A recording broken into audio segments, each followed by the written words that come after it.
Hello everyone, Nika here with your daily neuro nuggets. So, made it to Friday, congratulations. But we have so much to talk about in such a short amount of time. So, I wish I had all the time in the world. I wish I didn't work 2 jobs. So, we're gonna try to cram in as much information as possible in this very short video. Grab your beverage. I have cinnamon, ginger, and burdock. Burdock, liver, cinnamon and ginger circulation, and ginger also has a host of antibacterial, and cinnamon, diabetes. It can actually lower A1C and glucose. So let's talk about this case, because I was so shocked today to meet somebody who is completely disconnected from the world and they have no idea of this case. They've never heard of this case. And there was another colleague who had heard of this case, but had a very skewed perception of the case. Now, it's kind of like a microcosm of YouTube, because we are all quite divided. There is one extreme and they're like, Kohberger has nothing to do with it, he's being framed. And then the other extreme is, he did it for sure. There is so much evidence against him. But there are quite a lot of people saying there's so much evidence against BK, Brian Kohberger, but have gotten their sources from news channels who have skewed the truth, which is why I always urge everyone to do their own research and go straight to the legal documents, because when you go through legal documents, you can read the wording yourself. You can see how the lawyers wrote things out and what they're kind of trying to tell us between the lines. And every time I go back to these legal documents, it's just very scary to think where this case may go and what that may mean for our country, actually, because we know that DNA has been used extensively, sometimes to exonerate people. Sometimes cases that are 20, 30, however many years old. But it's very strange, because in this case, we see the opposite, potentially. We see DNA being used to maybe jail somebody who could have potentially not done the crime. Somebody who is saying that he has no connection to the victims. So I'm gonna read you guys some snippets of what Jay mentioned in the legal documents. Jay is one of Brian's lawyers, and I just wanted to mention this because for the people who are saying BK 100% did it, I think it's essential to ask yourself these questions and to analyze these phrases that I'm about to tell you, and to analyze Moscow PD, because it all plays a role into how this case is eventually going to play out. So, per the words of Jay, let's talk about the Sheath. Jay goes and mentions, how are we going to explain the total lack of evidence in the apartment, the office, the car, and the home? So if you're a BK is 1000% guilty person, please explain that to me and tell me how he managed to do that with a very constricted timeline. Jay also mentions, through lack of disclosure and motion to protect the IGG, the state is hiding his entire case. These are amazing words by what I think currently is, he's a great attorney, I think. Why did the state rush to try to hide the IGG? What is the purpose of that?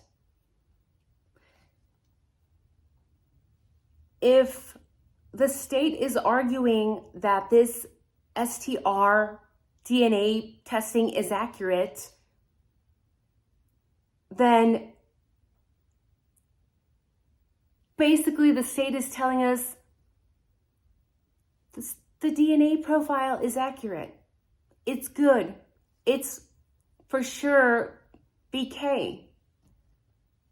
Don't worry about how we got it. Per Jay's words, if STR testing is accurate, then we shouldn't worry about how the state got it. Then we shouldn't worry about how the state got it. That needs to raise massive red flags to all of us, especially if we are saying Brian is guilty. How in the world are you going to not question how the DNA was received? How did they arrive to the conclusion to even test Brian?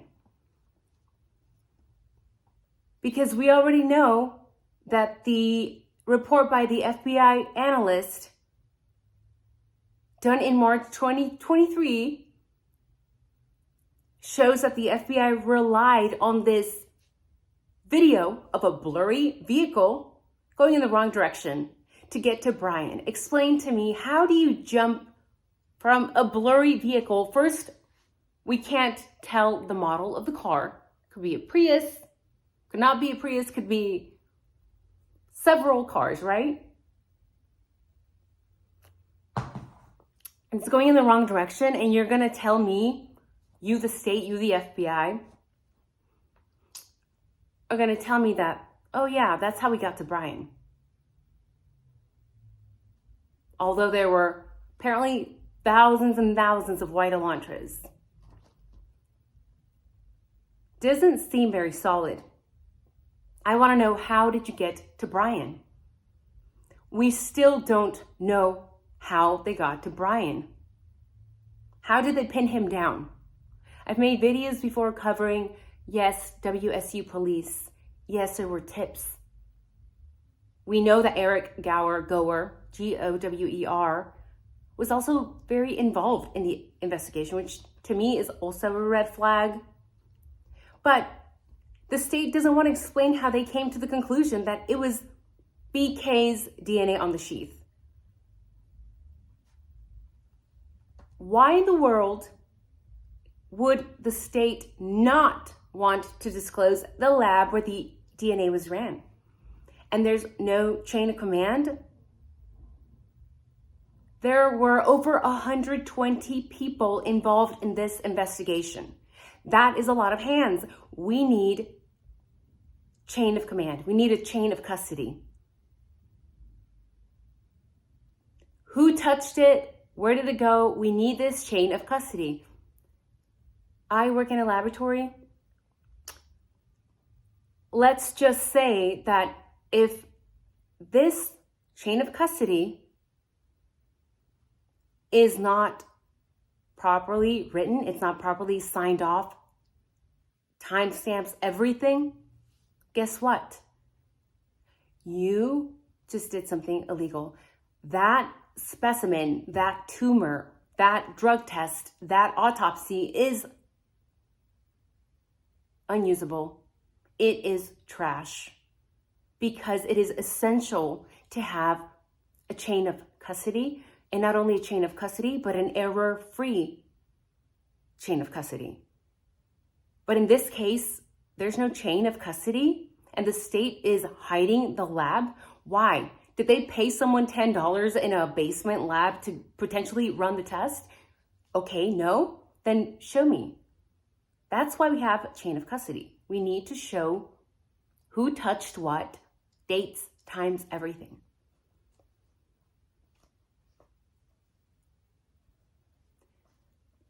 People always ask, but why would they try to pin it on Brian?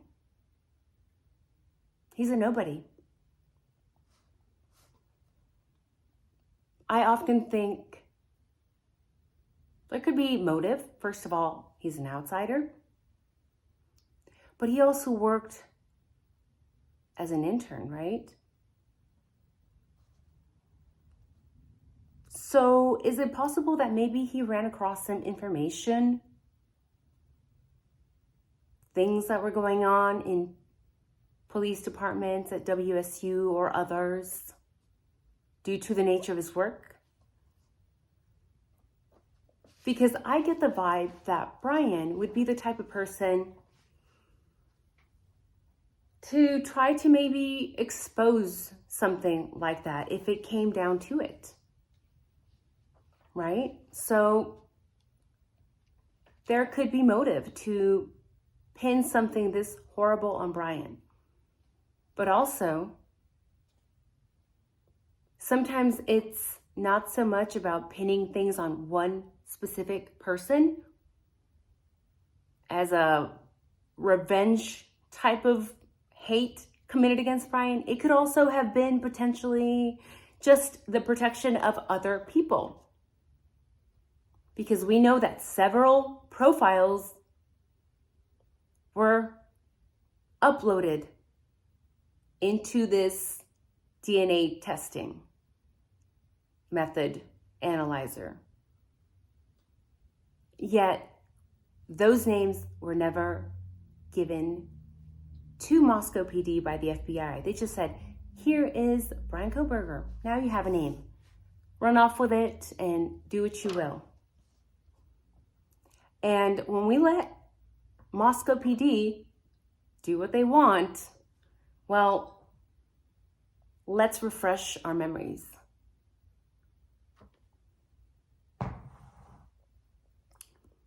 I've talked about the case of Seamus Wilson, right? Who was, I believe, 14 years old. Officer Gunderson, Officer Nunez, Officer Waters, interrogating a minor. That's illegal. That is what Moscow PD does. Illegal activity. Not following the law. The law that they have sworn to uphold. I've also talked about Moscow Police Department and when they were caught burying evidence in the sticker case for over a year, okay? Over a year. You guys remember the stickers, Soviet Moscow stickers? And what did Moscow police do? They denied that this evidence existed.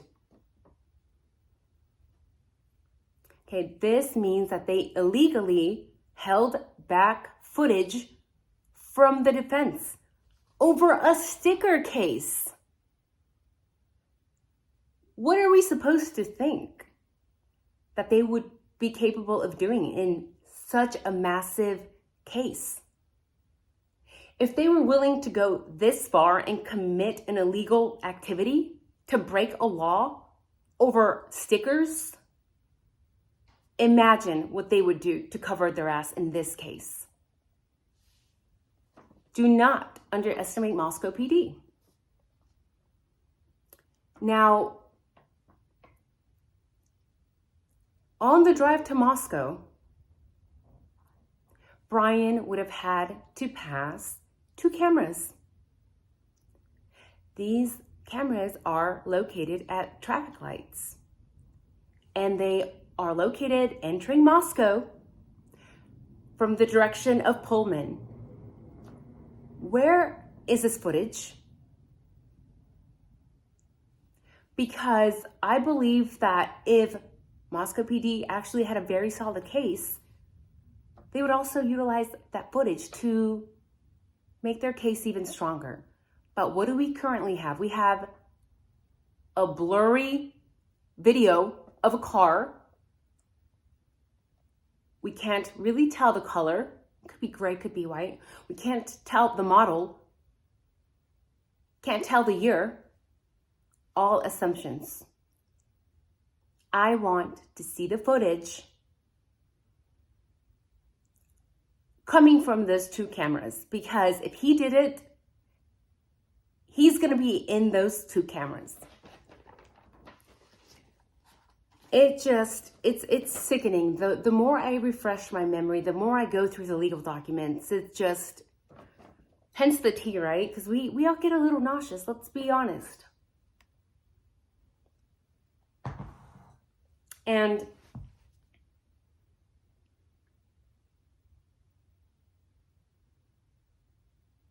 as a veteran who still has friends who are currently getting deployed to very risky areas of the world. If you guys have watched the news, okay, military bases popping up left and right. Keep your eyes open. Things are getting real. These friends of mine, these military members, protecting our country, protecting our rights, our constitution, our freedoms. It just breaks my heart, because then we see things like this, attacks potentially in our own home, horrible police departments committing horrible things, doing horrible things to our own people.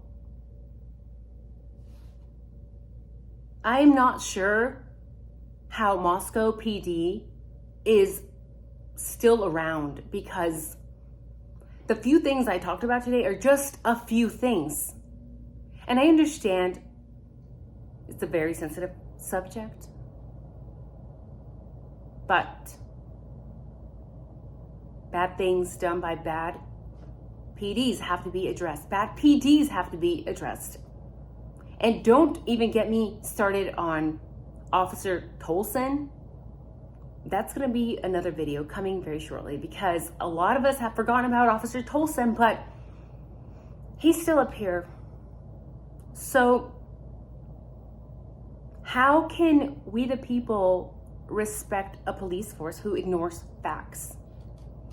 Okay, who ignores the 911 call at 3:01 a.m. to go instead and investigate a theft of a street sign? That's Moscow PD for you. And if you were 100% sure that Kohberger committed this horrible crime, go back, refresh your memory. I have just done it for you. Look at all the horrible things Moscow PD has done. And if it does not leave just a touch of doubt within you, that's concerning. It should leave doubt.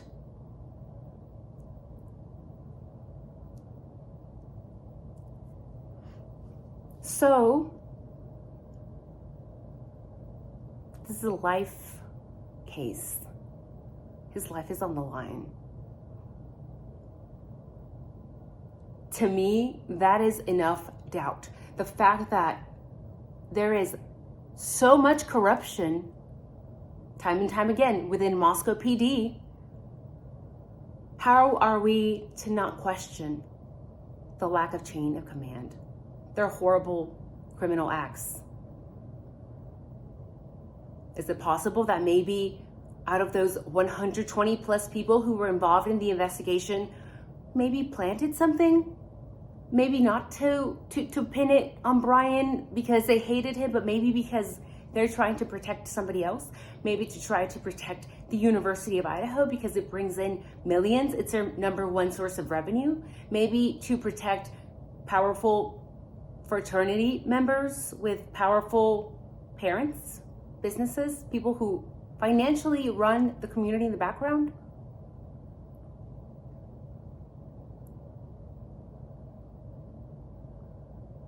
You tell me what you think. Leave it down in the comments below. Again, this case is going to affect how courts operate all over the country. After this case and the Delphi case, and it's going to be interesting. So pay attention. This will affect us all. Moscow PD needs to be looked at. They need to be investigated. So I gotta go work. You guys have a wonderful day. Take care and have a good weekend. Oh, leave a thumbs up or thumbs down and leave a comment and subscribe and tell your friends.